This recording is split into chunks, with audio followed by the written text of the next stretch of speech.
प्रश्न 1 है बच्चों की रुचियां जानना। इसके अंतर्गत कौन सी रुचियां आती हैं? उत्तर होगा पहले से मौजूद रुचि और संभावित रुचि। अब दूसरा नंबर पर हम देखेंगे गतिविधि रुचि क्षेत्र के सही उदाहरण क्या हैं? उत्तर होगा कला, खोज, ब्लॉक, संगीत। फिर तीसरे नंबर को हम देखेंगे सृजनात्मक बुद्धि का अर्थ है। उत्तर होगा नवीन और अपेक्षित तरीकों से विचारों और समस्याओं को संबोधित करना। प्रश्न 4 है यहाँ पर बच्चों के सीखने में शिक्षक की क्या भूमिका होना चाहिए? तो उत्तर है यहाँ पर सहायक बनना। प्रश्न नंबर 5 देखेंगे अब यहाँ पर बच्चों की आवश्यकताओं का अनुमान लगाने के 3 तरीकों के क्या नाम हैं? बच्चों की रुचियां जानना, पसंद जानना, सीखने की शैली जानना। ये रहा हमारा उत्तर।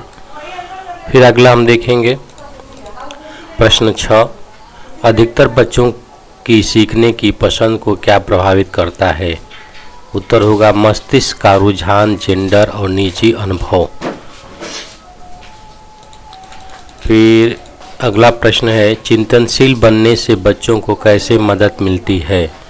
तो उत्तर होगा नई परिस्थितियों और अनुभवों के प्रबंधन के लिए पूर्व अनुभवों का प्रयोग करके। फिर प्रश्न नंबर 8 है मेरा सीखने के अनुभव शुरू करने से पहले शिक्षक को क्या करना चाहिए? तो उत्तर होगा बच्चों की सीखने की आवश्यकता का पता लगाएं। फिर प्रश्न नंबर 9 है कक्षा के बाहर के वातावरण तक पहुंचा स्वयं करने का अनुभव किस प्रकार की बुद्धिमत्ता को प्रोत्साहित करने के उदाहरण है? उत्तर होगा समीक्षात्मक बुद्धिमत्ता।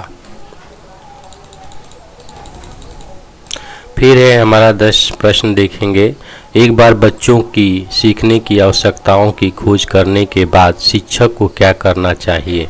तो उत्तर होगा सीखने की योजना एवं या निर्देशात्मक प्रक्रियाएं बनाएं। प्रश्न 11 है यहाँ पर बच्चे समग्र रूप से सीखते हैं का क्या अर्थ है? उत्तर होगा बच्चे सभी प्रकार के स्रोतों से जानकारी ग्रहण करते हैं। प्रश्न 12 बच्चों की आवश्यकताओं का अनुमान लगाने के कितने तरीके हैं? तो उत्तर होगा 3। कक्षा में कितने प्रकार के परस्पर संवाद होते हैं? ये हमारा प्रश्न 13 है। उत्तर होगा इसका 3। अगला है बच्चों को सीखने के पूर्व ज्ञात अनुभव कैसे प्राप्त होते हैं? तो उत्तर होगा प्रतिदिन के अनुभव जिनका बच्चे सामना करते हैं। अगला है 15 के लिए सक्रिय और ऑटोनॉमस छात्र बनने के लिए बच्चों को क्या करना चाहिए? उत्तर होगा जिज्ञासु पहल करने वाले, आत्मविश्वास, खोजी प्रवृत्ति के और चिंतनशील बनकर। प्रश्न है कला के द्वारा सीखने के सही उदाहरण क्या हैं? उत्तर होगा आकार बनाना और गंत्यात्मक पैटर्न की पहचान करना। प्रश्न नंबर यहाँ पर 17 है सीखने और सिखाने की प्रक्रिया का केंद्र कौन होता है? उत्तर होंगे बच्चे।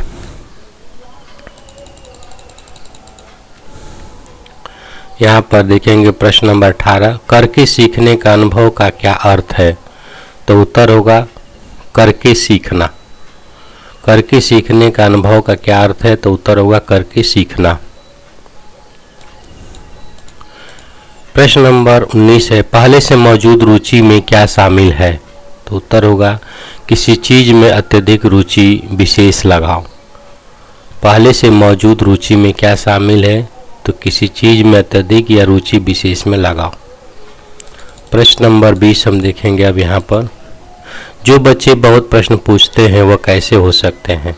उत्तर होगा यहाँ पर जिज्ञासु।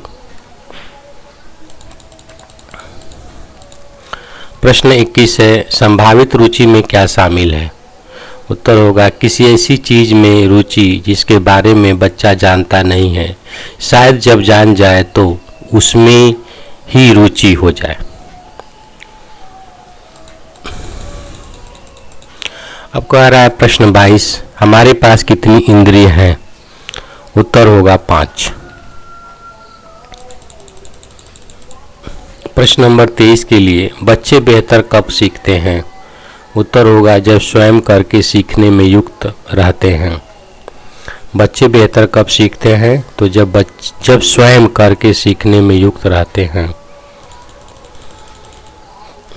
प्रश्न है यहाँ पर 24, बड़ों के साथ परस्पर संवाद का क्या अर्थ है? इसका अर्थ होगा उत्तर में अभिभावक और शिक्षक स्वयं बच्चों के साथ मिलकर सीखने की प्रक्रिया में बच्चों की सहायता करें। अब अगला प्रश्न देखेंगे, सीखना क्या है? इसका उत्तर होगा एक सक्रिय, सहयोगपूर्ण और सामाजिक प्रक्रिया है। अगला 26 के लिए, गतिविधि क्षेत्रों का मुख्य उद्देश्य क्या है? तो उत्तर होगा अपनी पसंद की गतिविधि में खेलना और भाग लेना। अब यहाँ प्रश्न 27 के लिए, कक्षा में 3 प्रकार के परस्पर संवाद कौन कौन से हैं? उत्तर होगा साथियों के साथ परस्पर संवाद, बड़ों के साथ परस्पर संवाद और वस्तु या सामग्री के साथ परस्पर संवाद।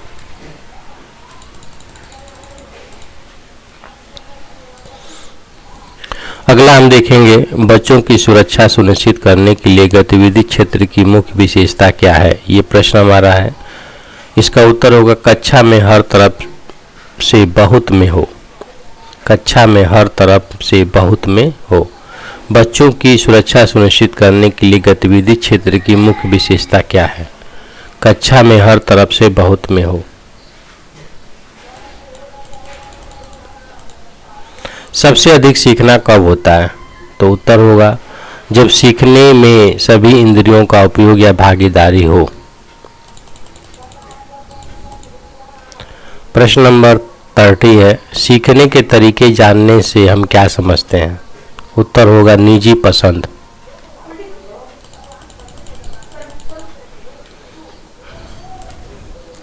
पांचों इंद्रियों के नाम क्या हैं?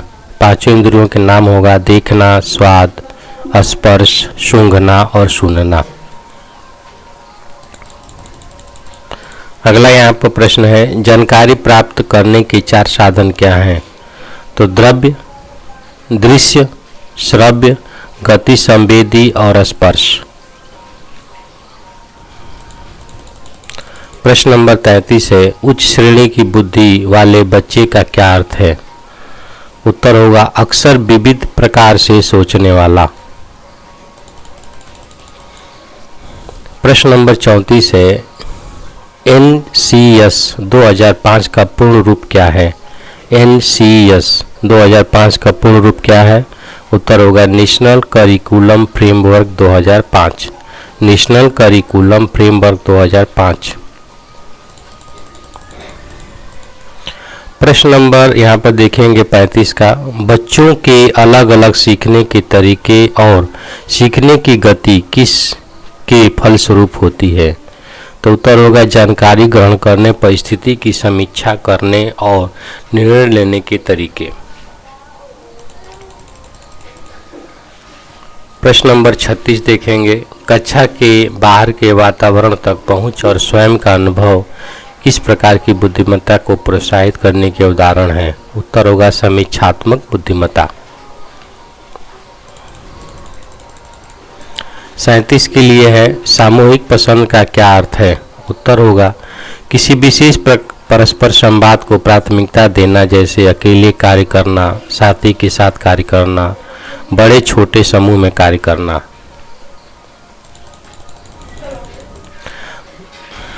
यहाँ अगला प्रश्न है, गतिविधि क्षेत्रों का मुख्य उद्देश्य क्या है? उत्तर होगा अपनी पसंद की गतिविधि में खेलना और भाग लेना। अगला प्रश्न हमारा है, सामग्री के साथ परस्पर संवाद का क्या अर्थ है? उत्तर होगा बच्चों का विभिन्न प्रकार की सीखने खेल सामग्री के साथ संलग्न होना। और हमारा लास्ट क्वेश्चन है, बच्चों के वर्तमान स्कूल कार्य और भविष्य के शैक्षिक आजीविका के लक्ष्य के बीच से संबंध कब देखा जाता है? उत्तर होगा जब बच्चे उस काम में शामिल होते हैं जिसमें उन्हें आनंद आता है।